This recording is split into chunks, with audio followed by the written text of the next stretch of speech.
Hello everyone, happy morning and greetings to you all. Well, the most awaited topic from our viewers is the most difficult item from our general English point of view with regard to TET or DSC English preparation, right? The topic is idiomatic phrases. So, idioms and phrases, nothing but group of words having special meaning without any subject verb agreement.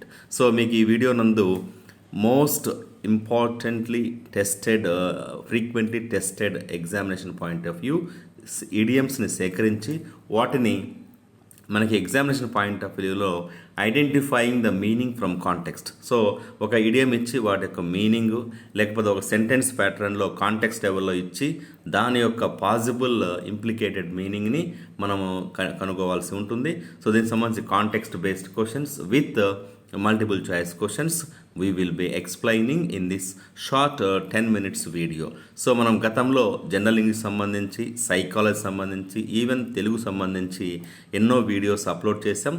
మీరు ఆ videos అన్నీ మన యొక్క channel ద్వారా playlist TET official model bits with answers అనే ఒక playlist ద్వారా మీరు యాక్సెస్ చేస్తే we will all get benefited and we will also do our best in the upcoming TET examination. So ఇప్పుడు మనకి ఈ విధంగా ఒకసారి మీరు క్వశ్చన్ చూస్తే ఆన్ క్లౌడ్ 9 అనే ఇడియంని the new teacher was on cloud 9 after receiving appreciation from the principal in front of the staff. So ఇక్కడ ఆన్ క్లౌడ్ 9 అనే వర్డ్ని మనకి ఇక్కడ హైలైట్ చేయడం జరుగుతుంది. దాని యొక్క పాసిబుల్ మీనింగ్ ఈ విధంగా మనం గుర్తుపెట్టుకోవాలి. సో ఎక్స్ట్రీమ్లీ హ్యాపీ ఈ ఎక్స్ప్లెనేషన్ కూడా మీకు ప్రొవైడ్ చేస్తాం. ఇలాంటి మోస్ట్ ఇంపార్టెంట్ ఈడియమ్స్ని మేము ఎంపిక చేసుకొని ఇక్కడ ప్రొవైడ్ చేస్తున్నాం.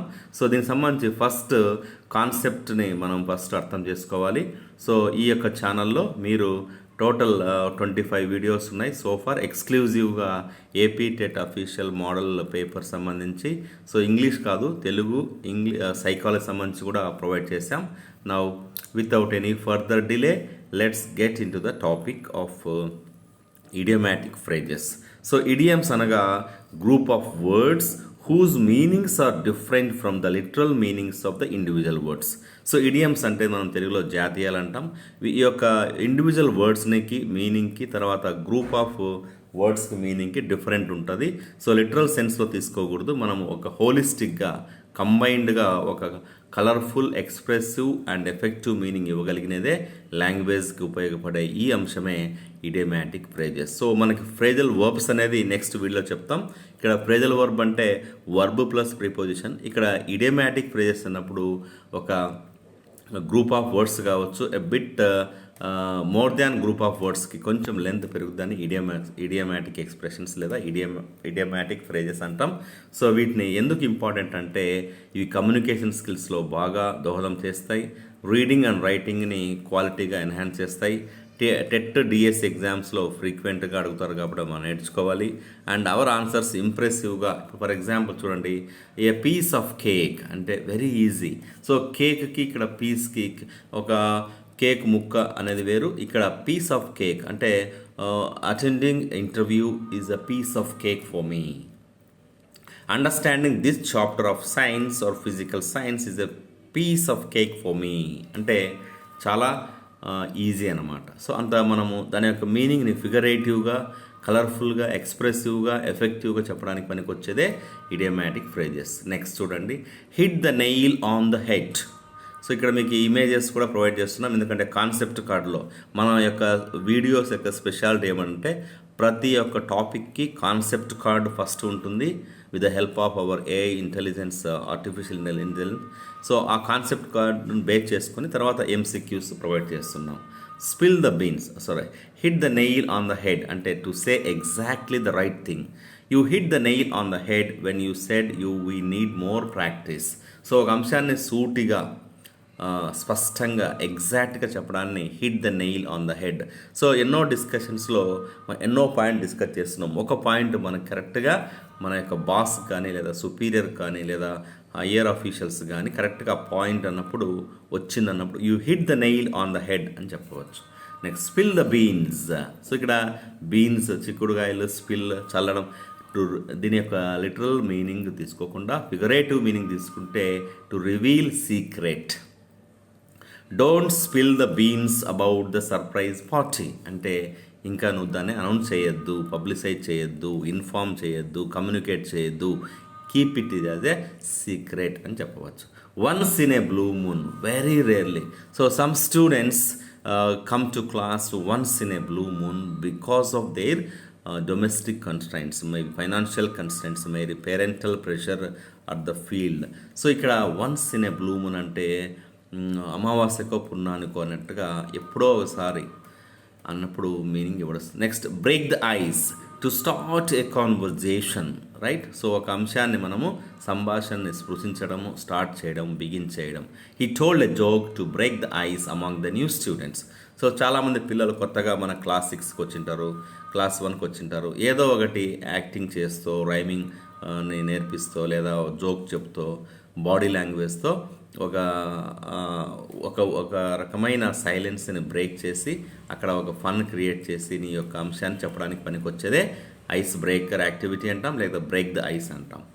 Byte off more than you can chew, don't take on more than you can handle అంటే నువ్వు కావాల్సిన కన్నా ఎక్కువ. Don't bite off more than you can chew, take small steps. So ఏదైనా ఒక బరువైన టాస్క్ వస్తుంది, అంతా నేనే చేస్తాను ఒప్పుకోకూడదు, కొంచెం కొంచెం చేస్తాను అని చెప్పేసి చెప్పాలి. అదేవిధంగా ఫుడ్ ఐటెం కూడా అంతే, ఒకేసారే తినకూడదు, దాన్ని స్మాల్గా చంక్స్గా డివైడ్ చేసుకొని తినాలి అనేది ఇక్కడ మీనింగ్ అనమాట. Next, burn the midnight oil. So చాలామంది ఎగ్జామినేషన్ కొరకు నైట్ అంతా మేల్కొని ఉంటారు, కష్టపడుతూ ఉంటారు. అలాంటి వాళ్ళతో ఏమన్నా to work late in to the night. She is burning now, all the teachers are burning the midnight oil to finish the respective projects. So మీకు నేను థంబ్నెయిల్లో శశి థరూర్ పెట్టాను, ఎందుకంటే అతను చాలా ఇడియమ్స్తో యొక్క టెలివిజన్ షోస్లో కానీ, న్యూస్ ఛానల్స్లో కానీ, హిందూలో కానీ సో ఎన్నో అంశాలు వస్తుంటాయి. అందుకే నేను శశి థరూర్ని ఇక్కడ ఇమేజ్గా తీసుకున్నాను ఈ ఇడియమ్స్కి సంబంధించి. Next, a blessing in disguise. So మారువేషంలో మనకి మంచి జరగడం అంటే మనం ఫస్ట్ బ్యాడ్ అనుకుంటాము, కానీ అది మనకి పాజిటివ్గా కంట్రిబ్యూట్ చేస్తుంది. Something good that seems bad at first. Losing A match was a blessing in disguise, we learned hour mistakes. So కొన్నిసార్లు ఓడిపోవడం కూడా మనకి ఆశీర్వాదమే, ఎందుకంటే దాని ద్వారా మనం ఎన్నో తప్పులు తెలుసుకుంటాం అని గుర్తుపెట్టుకోవడం, right? So next, every cloud has a silver lining అంటే every bad situation has something good.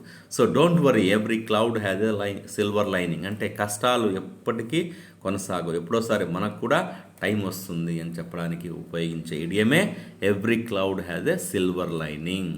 So ఎవరికైనా ఫేవరెట్ పిల్లలున్నా, లేకపోతే కూతురుని, ఇలాంటి అంశాల్లో apple of my eye, someone very special to you. My little sister is the apple of my eye, my daughter is the apple of my eye, my students are the apples of my eyes. ఆ విధంగా కూడా చెప్పవచ్చు, right? ఈ విధంగా so English and education అప్డేట్స్లో మీకు ఎన్నో ఉపయోగకర అంశాలు చెప్తున్నాం. ఇప్పుడు మనం కాన్సెప్ట్ కార్డ్ కంప్లీట్ చేసాం, ఈ యొక్క ఇడియమ్స్, ఎగ్జాంపుల్స్, వాటి యొక్క అండర్స్టాండింగ్. ఇప్పుడు మనము ఈ యొక్క ఎంసీక్యూలో ఈ యొక్క ఇడియమ్స్కి మీనింగ్ కనుక్కున్నాం. To smell a rat. So answer to be suspicious. కొంచెం ఫాస్ట్గా వెళ్తాను ఎందుకంటే మీరు ఈజీగా ఇక్కడ ఆన్సర్ని డీకోడ్ చేయవచ్చు. Once in a blue moon, a very rare or infrequent event. So దాని యొక్క మీనింగ్ని డీకోడ్ చేయాలి. Turn a blind eye. So పెడచెవిన పెట్టడం అంటే to ignore something deliberately. Turn a blind eye అంటే పెడచెవిన పెట్టడం అంటాం, గివింగ్ డెఫ్ ఇయర్, లేదా టర్న్ ఏ బ్లైండ్ ఐ అంటే చూసి చూడనట్టుగా పోవడం. సో రెండు ఇక్కడ ఇగ్నోరింగ్ సంథింగ్ డెలిబరేట్లీ అంటే ఉద్దేశపూర్వకంగా ఇగ్నోర్ చేయడము, రైట్?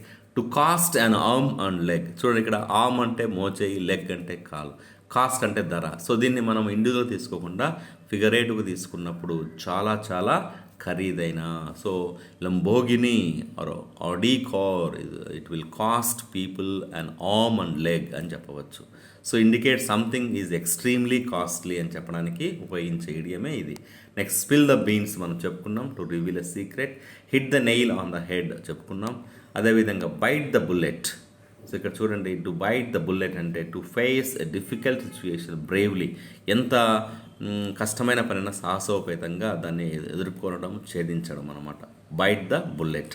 సో మనం బుల్లెట్ బైట్ ఇక్కడ బాల్ ఒకటి చూపిస్తున్నట్టుగా దీని యొక్క ఫిగరేటివ్ సెన్స్లో మనము ఒక కార్యాన్ని, కష్టమైన పనిని సాహసోపేతంగా ధైర్యంగా ఢీకొనడము, ఛేదించడము, ఎదుర్కొనడం. ఏ బ్లెస్సింగ్ ఇన్ డిస్గైజ్ మనం చెప్పుకున్నాం. సో ఇది మనకి something that seems bad but turns out good, చివరికి అది. సో ఈ విధంగా కాంటెక్స్టువల్గా మనము ఈ యొక్క ఎంసీక్యూస్ నేర్చుకున్నాం. నెక్స్ట్ 2 ఎంసీక్యూస్ మీకు ప్రాక్టీస్ పరంగా చాలా చాలా ఇంపార్టెంట్. ఇది చేస్తే మీకు ఎగ్జామినేషన్ పాయింట్ ఆఫ్ వ్యూ ఈజీగా కాన్ఫిడెన్స్ వస్తుంది. తర్వాత నేను మీకు ఇదే యూట్యూబ్ ఛానల్ కింద లింక్స్లో పీడిఎఫ్స్ కూడా పెట్టబోతున్నా. సో మోర్ ప్రాక్టీస్ కోసం కూడా మీరు చేయవచ్చు. సో ఇక్కడ అట్ 6s and 7s అనే ఒక ఇడియంని కాంటెక్స్ట్ తీసుకుంటే, when the headmaster walked into the classroom unexpectedly, the rowdy students were at 6s and 7s. So what is the meaning? In a state of confusion and disorder. So ఈ బాలుడు మనకి ఆందోళన, కన్ఫ్యూజన్లో ఉన్నారు.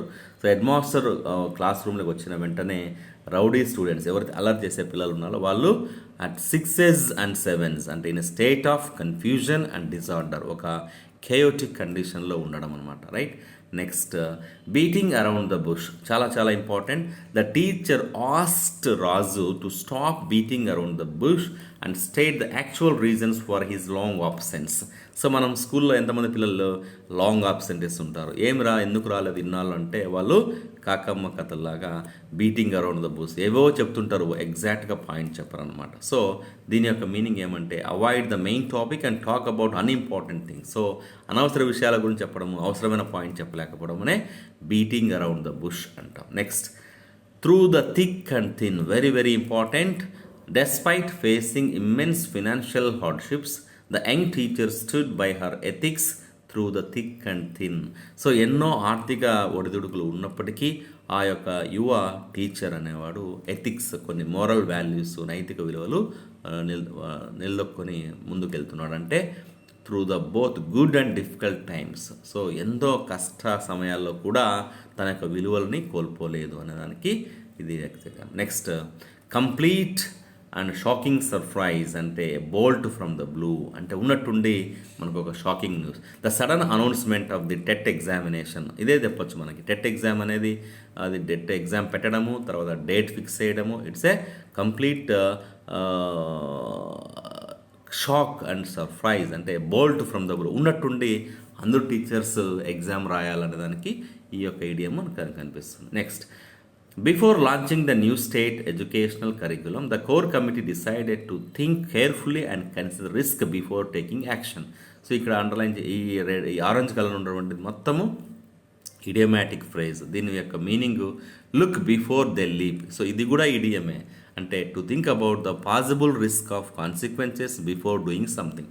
So ఏదైనా ఒక విషయాన్ని చేసేటప్పుడు దాని యొక్క తత్ఫలితాలు, రిస్క్లు, అంశాన్ని కేర్ఫుల్గా పరిగణించడం, చదవడం అనే దానికి పనికి వస్తుంది అనమాట. రైట్. సో లాస్ట్ ఇంకా ఇది ఒకటి చేస్తే మనకి ఈరోజు వీడియోలో మనకి కాన్సెప్ట్ కార్డు ప్లస్ 2 అంశాలు వచ్చేస్తాయి అనమాట. Next the teacher was on Cloud9 చెప్పాను. Cloud9 అంటే వెరీ వెరీ హ్యాపీ, ఎందుకంటే అప్రిషియేషను స్టాఫ్ నుంచి ప్రిన్సిపల్, స్టాఫ్ ముందర ప్రిన్సిపల్ అందరినీ ఆ యొక్క న్యూ టీచర్ని పోవడం అనేది ఇట్స్ ఎ Cloud9. అంటే ఇక్కడ చూడండి క్లౌడ్ ఉంది, 9 ఉంది అని కాదు, ఇక్కడ హ్యాపీగా ఫీల్ అవ్వడం ఈ టీచర్. రైట్. సో ఇక్కడ మీరు మేఘావృతము ఇవన్నీ సంబంధించి కాదనమాట వీడియోలో. Right. Next pull up their socks, అంటే ఇక్కడ pull up their socks literal మీనింగ్లో కాదు, వీడి యొక్క మీనింగ్ ఎక్స్ట్రా హార్డ్ వర్క్ చేయడము, కష్టే ఫలి అంటాం కదా. సో ఈ విధంగా the students were asked to pull up their socks and work harder to improve their classroom performance. So మనం టీచర్స్గా ఎంతో కష్టపడుతున్నాం, మన పిల్లలు కొంచెం ఒక అడుగు ముందుకేసి కొంచెం హార్డ్ వర్క్ చేస్తే క్లాస్ రూమ్ పర్ఫార్మెన్స్ కూడా ఇంప్రూవ్ అవుతుంది అనే దానికి ఈ యొక్క ఈడియము వాడచ్చు. Next A heart of gold, ఇది మన క్లాస్ 10 ఇంగ్లీష్లో వచ్చింది. సో ఇక్కడ మనం ఎగ్జాక్ట్గా టెక్స్ట్ బుక్ రిలేటెడ్గా తీసుకున్నాం, కొన్ని జనరల్ తీసుకున్నాం, ఏవైనా అడగచ్చు. కాబట్టి లెట్స్ గెట్ వెల్ ప్రిపేర్డ్.